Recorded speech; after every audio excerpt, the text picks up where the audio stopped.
Hey, this talk is about defense-oriented DevOps. And if you want the slides, you can send me an email, but I think Pivotal is also going to be providing these as well.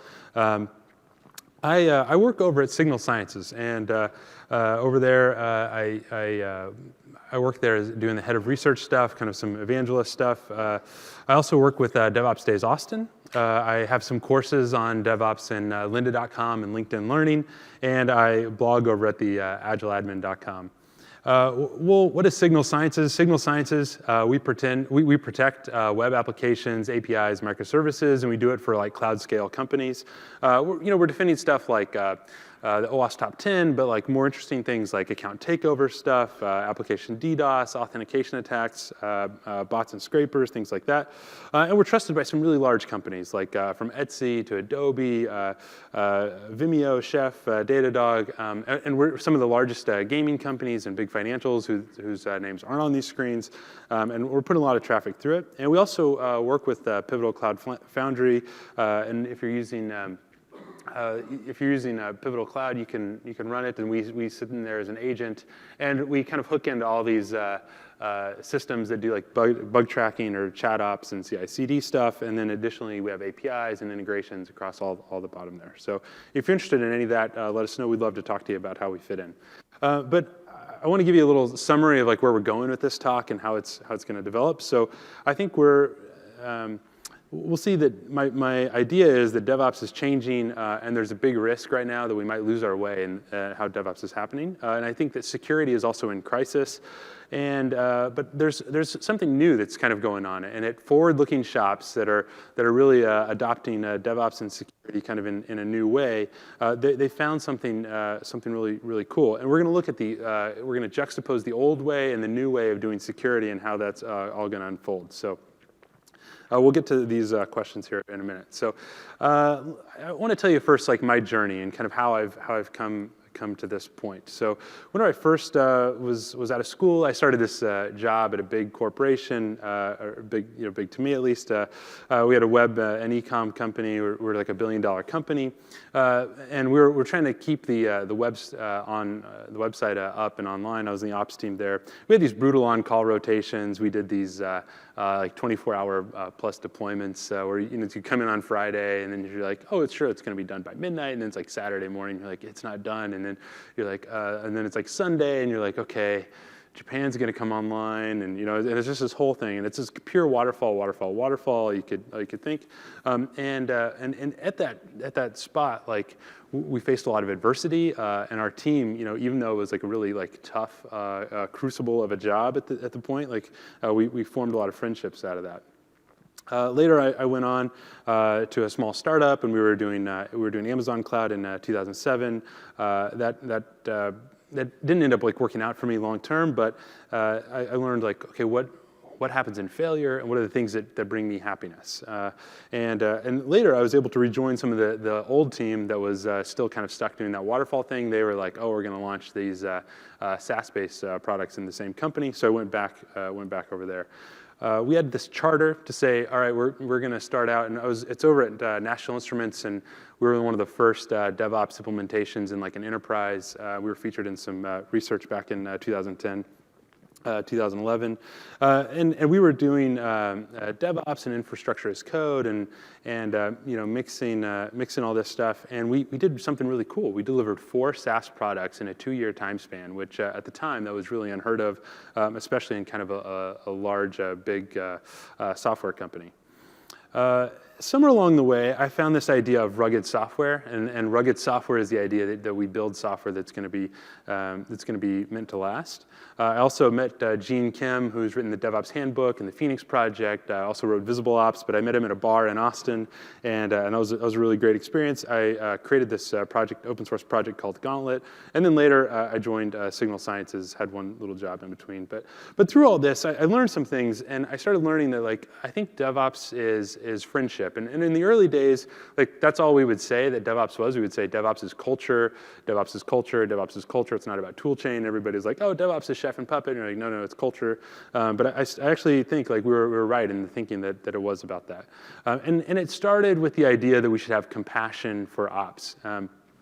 when you break it down, like we had 10 developers for every ops person, and you might have seen that classical picture of the they call it the DevOps girl. It's like the building's on fire, and it's like ops problem now, right? And that was kind of like our banner cry at the time, in 2010, 11, 12, but it started saying like let's create some shared culture across these. But I think that we kind of stopped a little bit too early. We stopped where dev and ops were now working together, but we sort of left security out, right? And so we had this, kind of back of the napkin numbers here. Like for every 100 developers you have 10 operations and then 1 security person, and that's generally good. And usually some people are like, even in 100 we don't have that. It's just like, so sometimes it'll be like 300 or 400 developers to 1 security person. Those numbers jive with anybody's experience? A friend? No? Yeah, okay, right. And so, yet through all this, I still kind of remained optimistic. I thought, well, security is going to get on board. It's going to be good. Where it's going to happen. But this year, actually, I started having some doubts. There's two main events that happened. I was at RSA here in this wonderful city, and I saw DevOps on a bus by a company who was very much not DevOps, and I was like, oh, geez, interesting. And then I was also walking the expo floor at DockerCon, and I saw this like big, complicated tool chain. It was like if you do DevOps, you need this thing from vendors that may or may not also be in the floor out here. And I was like, interesting. So have we just allowed DevOps to like move out of like something that we were like transforming our industry, and now we're just like marketing gimmick, and like that's kind of a bummer. That's a little bit depressing. And what had DevOps become? And I started questioning, like, why do we have it? Did we spend enough time building it properly? Is it just like the natural curve of like the adoption cycle that's going to happen? Can we get culture back? And how do we help protect it from further distortion? And how do we help kind of bring in like these tribes like security or QA or the DBAs or other folks that weren't really involved? And I really fell back to that idea of friendship. This is Patrick Dubois. He's the guy who founded DevOps. And one of the reasons why people say like DevOps folks are really friendly is because like Patrick's really friendly. And then the other guy there on the right is John Willis, who runs DevOps Cafe, is also a co-author on the DevOps Handbook. But I think that's where we have to go back to, and and I get it. Like, I mean, there's as movements grow, like I find there's irony in my story. Like I'm teaching classes on DevOps. I work at a vendor that's doing a DevOps and security thing, and I take part in that as my role at Signal Sciences. But I think we have to go back to our roots, and I would encourage us to like take a moment and understand like where DevOps came from and where it's going. And I really like this quote by Patrick, and he said this I think this is in 2010. He said, "Culture is the most important aspect to DevOps succeeding in the enterprise." And a lot of times we end up building all this other stuff, but like we like forget the cultural piece. And I started like internalizing this and started thinking about it, and in my family, like we have a very much a moon culture, and it's not as spiritual as that may sound. That's about the level of the jokes that it's going to be today. So hope you're prepared. There's a couple more. I'll give you a heads up when they come too, so we can also chuckle at that as well. We're a moon family, and that's because I have a 5-year-old daughter, and whenever she was like 3, she like somehow like got really excited about the moon, and I just keep telling her like, hey, you're going to go to the moon one day. You're going to go to the moon one day, and she's like, all right, that's great, and we're going to build a rocket to the moon. We have all these things, and then like her window in her room is like situated so when the moon's it's a full moon, like she's able to see it on most nights. And I realized something started to change in myself, right? It's like I started getting really excited about whenever I saw the moon. I was driving home one night, and I saw the moon up in the sky, and I was like, yes, moon. Like, I'm going to go tell Lydia about the moon, and it's going to be great, and she's going to be excited.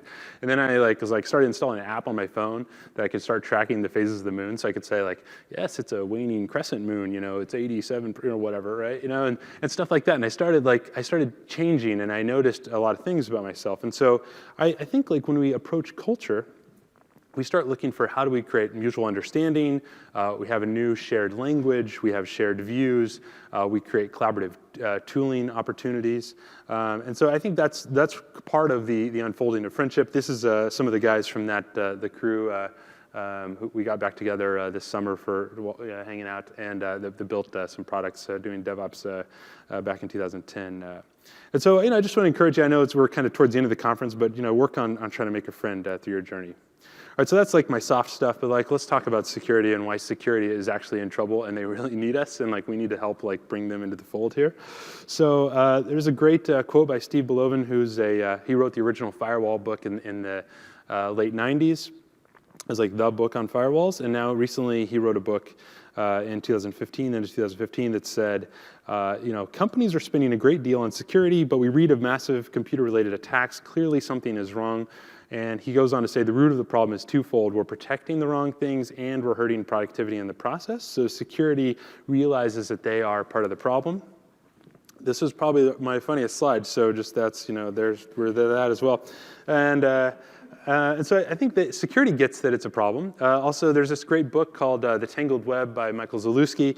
It's about browser security, but in the first chapter, he walks through the progression of security over the last 40 years. And he says, in the 90s, we started doing security by risk assessment.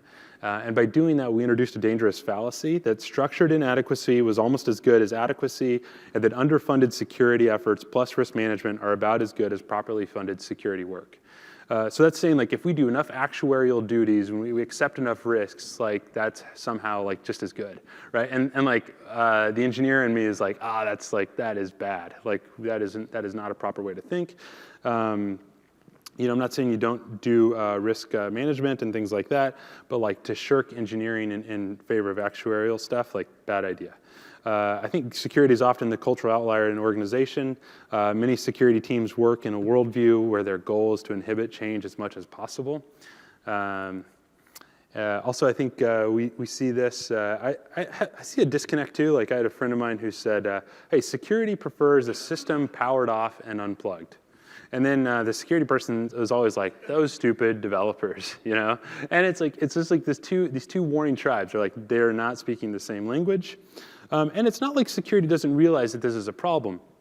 They've been saying forever, hey, it's 30 times cheaper to fix something in dev versus prod, especially under old waterfall methods. The funny part is this report, I got this in a mailer from a big security company recently, and it's the research is from 2002, so it's not like this is brand new, right? And so we have this security is still trying to deal with the problem of 15 years ago, right? And so I think security has to change or die.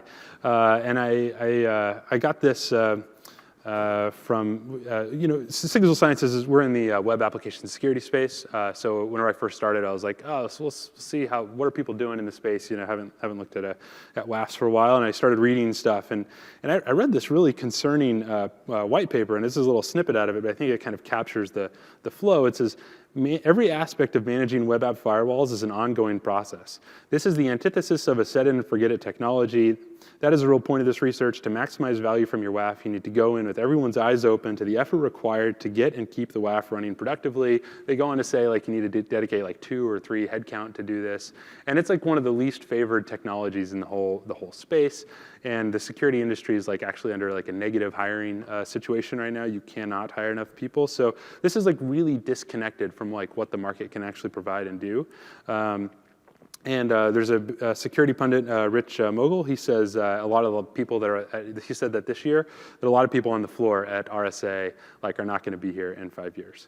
It's because security always takes this bottleneck approach. We see this, there's this article in Fortune magazine last year, and it was saying, hey, we've increased our delivery time. Instead of delivering projects in 8.5 months on average, we're delivering them now in 10 months, and this has been on the uptick over the last 5 years. They go on to point out, why is this? It's because security is slowing everything down. Because he says, the growth of security functions, which is too poorly coordinated, resulting in proliferation of new tasks in the areas of compliance, privacy, and data protection. So it's a big wah, wah, wah, security. And that's a real problem. And security professionals are still struggling with the like move from waterfall to agile, and they're like having a hard time understanding that every few weeks like requirements are changing, and sometimes they're not even written down, and so like this is a real struggle for that. And so I mentioned rugged earlier. I think rugged still has a place to play. It was started by Josh Corman, David Rice, and Jeff Williams back in 2010. It never really gained a lot of traction, but I always thought it was great because whenever you compare the two, when you start thinking of security, it's like, you can't really say anything other than absence of events and high cost, and it's really toxic, really, in the end. I like that word, because I think like no one really is like, oh yeah, it's security, right? But when you think of rugged, you're like, oh, that's a verification of like, I actually built something that can withstand something, and it's like a factor of quality. It shows benefits, it's affirming, it has good values. But John Willis, who was in one of the previous slides, he said one of the problems is we didn't really pull security into the DevOps party early enough. He goes on to say like that he thinks like we shift a lot of the security story from where we're doing like these containers that are kind of immutable, and now like we're really dealing with everything in the application security space. So this is a big shift going on in the security industry. So I think security is kind of moving and understanding like, oh yeah, we got to change or die. So I think DevOps is really the traveling companion for security. Lots of reports say this. The 2016 State of DevOps report says that high performers that are doing DevOps in their shops spend 50% less time remediating security issues. They also say that they also do this by incorporating this into their delivery process. Zane Lackey, who is he's out of Etsy, and then he is actually the CSO for our company, Signal Sciences. He did a talk several years back over at Velocity. If you want it, the links are here in the slides. Anyways, so long story short, I think like there's a new path, and so like let's unfold like what that new path is. So we're gonna take these one by one and try to hit them as we go, and we're gonna try to juxtapose like how we used to do stuff and the new way. So first up is the old way we used to embrace secrecy. The new way is create feedback loops. So Rich Smith, who is also running security over at Etsy or was for a while there, he says a security team who embraces openness about what it does and why spreads understanding. And I think runtime is one of the most important places where you can add these sort of feedback loops. And this is where we do things where we detect stuff that matters. So yeah, stuff like OWASP top 10 and other things like that, but you start detecting like, oh yeah, like are people trying to do like a massive account takeover, or what part of your site is getting more attacked than other stuff? What are the most likely vectors that people are trying to exploit against you? What about critical or sensitive business logic flows in your application? Do you have those instrumented? Are you looking at them? And so, let's see, here's my sweet graphic. I think that is the funniest one. So if that's not funny, like that's it, like that is it, okay? So, but I think there's a problem is like, can you actually answer that question of, are you under attack? And a lot of people can't. Like that's a unknown question for folks. And where are you under attack? And I think you have to look at what's a better feedback loop. Sure, you can like run logs and Splunk and stuff like that, but having visual feedback is really good. So this is just a couple of screenshots out of some Signal Sciences product on the right-hand side and just some like logs on the left-hand side. Yeah, of course, I would say Signal Sciences is great, but anything in the RASP or the next generation web app firewall market, we bill ours as a web protection platform, but there's a lot of companies coming up in this space, and like I think those are all worth looking into to have insight into what's going on at the code level, at the application level, and it applies from no matter if you're in the cloud or in serverless or containers, and it really is important. So. Oh, I think I was at this talk recently, and I wanted to include it, and I didn't know where else to put it because I'm thinking about like where this fits in the old path, new path stuff. But I think another good feedback loop is to always like do a post-mortem review. And John Allspaw had this great talk, and it was like all incidents can be worse, right? And so like we always need to also do that human side of it too. Like whenever things go wrong, like what happened that didn't cause us to, didn't cause it to get worse. And so like always understanding where that is. Because sometimes when we try to have that like what went wrong mentality, sometimes we do a little bit more finger pointing, but we also need to know what went right. So if you can catch the DevOps Enterprise Summit version of his talk, like that was a great talk. So. Okay, the old path is just pass audit. So we talked a little bit of actuarial duties and stuff like that. The new one is compliance can actually add value. So taking a chance to understand your auditors and understanding what they're dealing with. I mean, they're really just trying to see that policies and procedures are in place. You have effective execution of those policies, and making sure that like you take the PCI stuff, but you don't have to do all the waterfall bits that they recommend. You can still do Agile, and if your auditor or somebody's like giving you a bunch of junk about that, like you just find a new auditor, right? Because there's plenty of companies that are doing this. This is highly recommended in the Agile Application Security book that you can just treat standard or routine changes that have been pre-approved by management and let those kind of go through, and you don't have to do this. Anybody who's doing separation of duties, you should really kind of shy away from that, and you should consider that harmful. When I first pulled this, we weren't in kind of nuclear standoff with North Korea, so it was a lot more funny. Now it's like, oh geez, like that could be reality. So sorry if that caused anybody to get worried. Just as a proof, like with PCI, PCI 642, it says there's some clarification that helps you. If that's something you struggle with, read the guidance column there, because it says like how to do this, and it's about permissions. It's not about people. Anyway, so I'll kind of skip through these, and you can grab the slides or hit me up later if you need some links on this. But there's several articles, and there's a DevOps Audit Defense Toolkit that helps you as well if you're trying to do DevOps and audit is telling you no. All right, old way is enforce stability. So like it was always limit changes and don't let that sort of stuff happen. Lots of that. Now the new way is chaos engineering. And this is adding chaos into your system and your application. Netflix kind of captured the hearts and minds of everybody when they did the Chaos Monkey many years ago. And there's been the kind of the Anti-Fragile book. Nygaard has the Release It book I think is really great. There's a new project called Chaos Slinger that it runs to do verification of controls that you have in place by adding chaos both in your stack. I think mostly it's geared around the Amazon stuff, but I think they're just kind of getting started with this. So like it'd be really cool to see some more work on that. But it adds misconfig to your stack and tries to check to see if you're validating that and checking it out. So I'm really excited about where that's going. It's definitely really new, but pretty cool. Also, I think bug bounties are another way people are adding chaos. People are saying, I know I'm going to get tested anyway. I know people are trying to attack me anyways. Why not like do these rolling bug bounties? Companies like HackerOne and BugCrowd can do those, and they'll provide good feedback for you. All right, so just trying to make sure we hit on time, so I'm kind of going through some of these a little faster. Okay, so old way was build a wall. New way is zero trust networks.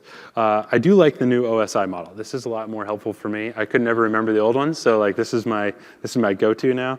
But I think once we kind of like wrap our minds around the fact that like everything is software now, like and there's a great book called Zero Trust Networks, and you start thinking of like, oh yeah, we don't really like have this like M&M idea that we did, with the crunchy outside, soft middle. We basically don't rely on perimeter security alone. We don't. We kind of assume compromise. We instrument all the layers, both the endpoints and all the way to your web applications, and extends from laptops to even accounts that your customers have. So I think those are really important pieces. All right, so another fact that we used to do slow validation, and now we need to do fast validation and non-blocking validation. So some of the premise behind this is like we don't want to slow down delivery. We still want to do continuous testing and validation, but sometimes you'll do testing that is in line with the pipeline. Some things you'll do it as a sidecar. Some security testing and tooling just isn't built to like run in the small amount of time you need for CI completely. And we do this at Signal Sciences. So like we're a small company, right? We're like less than 100 folks. We're doing about 15 deploys a day. I think we're doing about 10,000. We've done 10,000 deploys in the last 2.5 years. And we first started out like, I was in this meeting, and it was like, my boss was like, "Hey, James is going to do a really cool thing, and he's going to build this continuous delivery tool." And I said, "Oh, really? That's news to me. Like, I had no idea." So it's like, better figure out what that means and how to do it. And so I grabbed Jez Humpel's book, and And I read it and then did some research on what, how kind of people build these pipelines. But the idea to continuous delivery, which a lot of us are dealing with now, but it's like, how little can you deploy at a time? And so we started thinking, like, how do we optimize for the total cycle time? So the time it takes from committing into GitHub to all the way running in production, and including build and deploy. And so we gave power to the team to deploy, built up the system, and everything was great, right? And then we were like, oh yeah, we need to add security to this as well. Like, we are a security company. Like, we need to make sure we're doing this. They're doing this at the same time. And so we make security as part of our overall CI/CD pipeline. And when I break down the phases here, I think of design, inherit, build, deploy, and operate. There's three main questions. I won't dive into the details of what we're doing, because like our shop's very specific on things. But if you look at how you inherit and how you build and how you operate, I think these are three ways and three questions that you can build up that would really help you kind of think through that. And so, what have I bundled into my application that leaves me vulnerable? Do my build and acceptance tests and integration tests catch security issues before I release them? And am I being attacked right now? And so, like, a lot of times it's really easy to do the inherit one, right, and check like any dependency management, or try to write some security testing. Like, the middle part is a little squishy. Not everybody does that well. And then a lot of times we'll forget to like also do the full feedback loop in the operation cycle, and to understand like what's happening. All right, cool. So then old way is certainty testing, new way adversity testing. And so we started embodying the idea of like, let's be mean to our code. And there's a write-up in the Agile Application Security book about a product called Gauntlet. It's an open source tool. I helped get it off the ground, and still pretty fond of it. But the goal should be to come up with a set of automated tests that probe and check security configurations and runtime system behavior for security features that will execute every time the system is built and every time it is deployed. Okay, that sounds good, right? Security tools, the problem here is security tools are actually really a pain to use, and they're very noisy, and you can run like a scanner and then come back a couple hours later, it's still not done, or it crashes the box or whatever. So we needed both like a new language and some sort of way to like handle kind of the ingestion of all this stuff. And we needed a way to collaborate between these groups that kind of are these operating these silos, functional silos. So, my hope was, whenever I first was working with Gauntlet and starting it out, is like we needed a language that kind of helped join these parties. So, we started Gauntlet, and I think I took out my sweet graphic there. So. Anyways, but it's open sourced. It has some pre-canned steps, but it really focuses on being like Cucumber, but for security tools. And it fits really well in your CI/CD pipeline. And we do this at Signal Sciences. Oh wait, I didn't leave out the graphic. So okay, here we go. Here it is. So you put your code in, and then it moves and it gets scanned. Yeah, should I replay that? There you go. Okay, that's it. All right. And it just looks for plain text files that end in .attack underneath, and it's easy to install. It's a Ruby gem. I would recommend probably using the Docker container. That's the way most people use it, especially inside of a pipeline. But the key is that it runs in like a really plain English. So you don't have to be a security expert to understand it. And so let's look at this. It kind of follows the Gherkin pattern here. So the what? Like, let's look for cross-site scripting using Arachne against a URL. Okay. So if I'm not a security person, I can realize, all right, I see what it's doing. I got a scenario here. Every time those the setup steps are rerun. So given Arachne is installed and I have this profile, and then it says, okay, I see where it's going to go. And then here's the test. It's going to check for, it's going to run Arachne, which I don't really know anything about, but it runs all the cross-site scripting. I think, I can kind of guess from that. But no matter who I am, developer, operations, security, QA, manager, whoever, I can understand that, like, at the end, 0 issues should be detected. Like, I got that, right? So, and you start doing that. And a friend of mine, Aaron Reinhardt, he said, yeah, we've done so much with Gauntlet. And it was like the way that they, at United Healthcare Group, they said, okay, how are we going to champion DevOps and security working together? And they did it using Gauntlet, and they kind of put all this together. So if that's interesting to you, and you want to take a look at how to put that together, there's a workshop that Matt Johansson and I put together, I guess about a year and a half ago. And in that workshop, it has 8 labs for how to use Gauntlet, how to use it for doing like network style testing, how to use it for cross-site scripting, SQL injection. It handles reporting. It shows how to set it up inside of a CI system. We have a whole Gauntlet demo repo, which has like some bad targets that you can do some testing against. And we have a starter kit, and it has like a virtual box that all sets up. And you know, Gene Kim always talks about like having the third way and making sure you have all the feedback loops. So we also have CI/CD set up there. We have Travis CI hooked up, so you can see as it runs, it starts up the app, and then it does all the testing and things like that as well. I mentioned a lot of people use it in Docker containers. That's how we use it at Signal Sciences.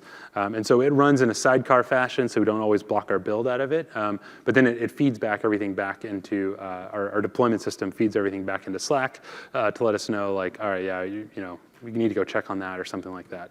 And because a lot of the security tools like can run a really long time, sometimes you might put them on other cadences, and that's okay. Like, so think through how to do that. It's just make sure that they continue to fit in. So another thought is like we'll always do testing when we're done, but instead we need to shift left. So I think I'm kind of running short on time, so we'll kind of get through here.